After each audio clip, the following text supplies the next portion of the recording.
retired and living by the sea below Exmouth.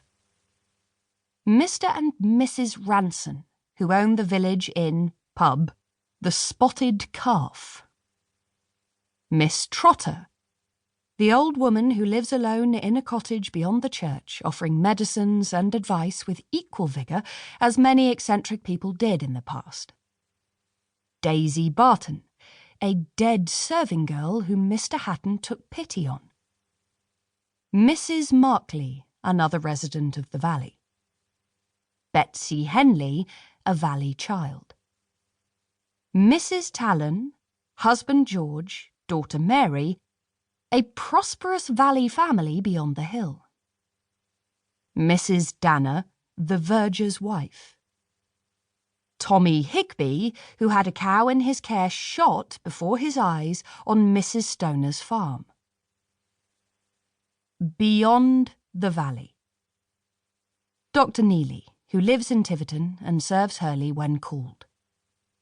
Miss Honeycutt, the nurse he provided during Francis Hatton's last illness. Mr. Branscombe of Exeter, the Hatton family solicitor, his family having served the Hattons for generations. The Leighton family, from Sussex. Richard Leighton, war-wounded and searching for the grave of his vanished mother. Thomas Leighton, his father who has remarried and has a young daughter.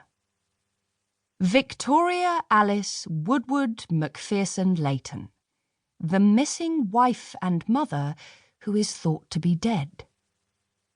Alistair Macpherson, Victoria Leighton's fiercely determined father, still living as the book opens and unwell.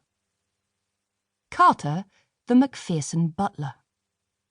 And finally, the bit players from other parts of England who knew Francis Hatton in one way or another.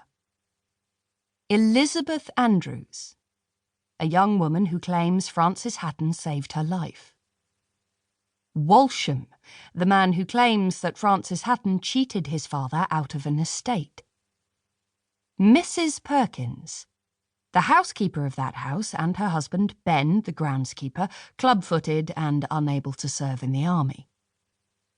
Lydia, her twin sister who lives in Cambridge.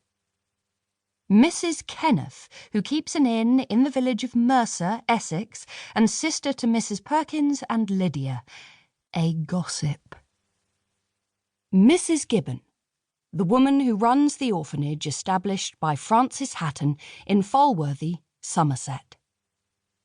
Mrs. Passmore, a woman whose child was left at the orphanage for placement years ago. Widowed, she's now searching for him.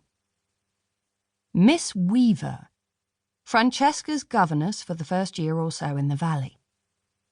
Sergeant Nelson, an army man sent to the valley. The Scotsman, who had lost something to Francis Hatton and wants it returned. And finally, the shooter in the hills, whose real identity is obscured by doubt and silence. Chapter 1.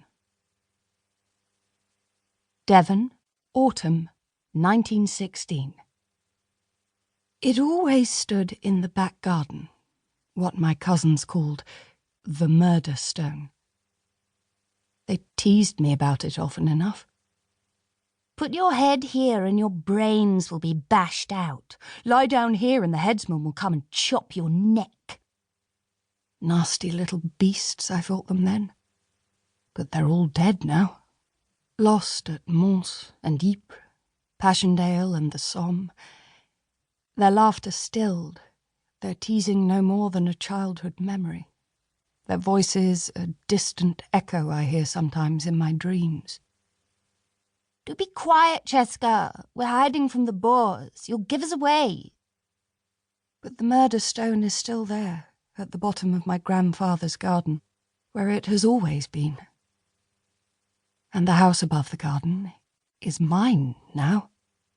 I've inherited it by default, because all the fair-haired boys are dead, gone to be real soldiers at last, and mown down with their dreams of glory.